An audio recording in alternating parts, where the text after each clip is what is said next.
Чтобы научить татарскому языку детей, Гузалия Молочанова использует современные педагогические технологии. Татарский язык и литературу в Чикчинской средней школе она преподает 25 лет. Выпускница Казанского государственного университета вернулась в родную Сибирь, где посвятила жизнь учительскому труду. Опыт Гузалии Молочановой в этом году оценили на мастер-классе педагогов родного языка «Туган-Тель» в Казани. Из 100 участников со всей России тюменка заняла 3-е место.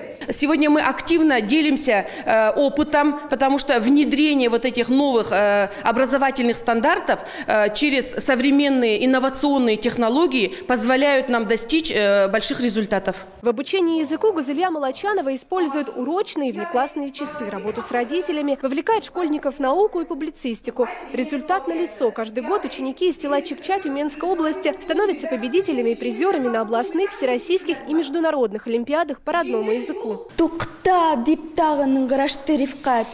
Кайда сыңаның иптәшләре, кайда башка солдатлар, бүтән җир дөм караңгы. Эй, ул күзләрен йомган икән бит. Рузана Фастулина эти строки читала на Всероссийской олимпиаде. А в эти дни вместе с одноклассницами она защищает честь родного села Тюменской области на международной олимпиаде по татарскому языку в Казани. Февраль айында без Төбәкара олимпиадага барып, призер булып кайттык.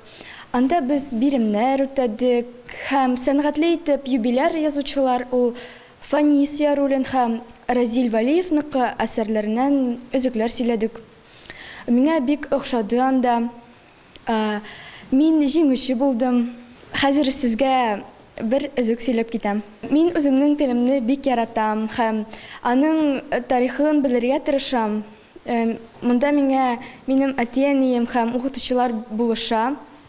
Шулай йөрәнә бара, без олимпиадага бардык. В Чикчинской средней школе татарский язык и литературу изучают все дети с 1 по 11 классы 3 часа в неделю. По такому же учебному плану работают и другие школы Тюменского района. Гузалия Молочанова щедро делится опытом с молодыми коллегами. Они показывают мастер-классы, показывают внеклассные мероприятия, через внеурочную занятость. Сегодня очень много форм привития детям любви к родному языку. Гузалия Молочанова 20 лет возглавляет районное объединение учителей родного языка, куда входит 7 школ с татарским этнокультурным компонентом. София Хайруллина, Марат Нигматуллин, ТНВ, Тюменская область.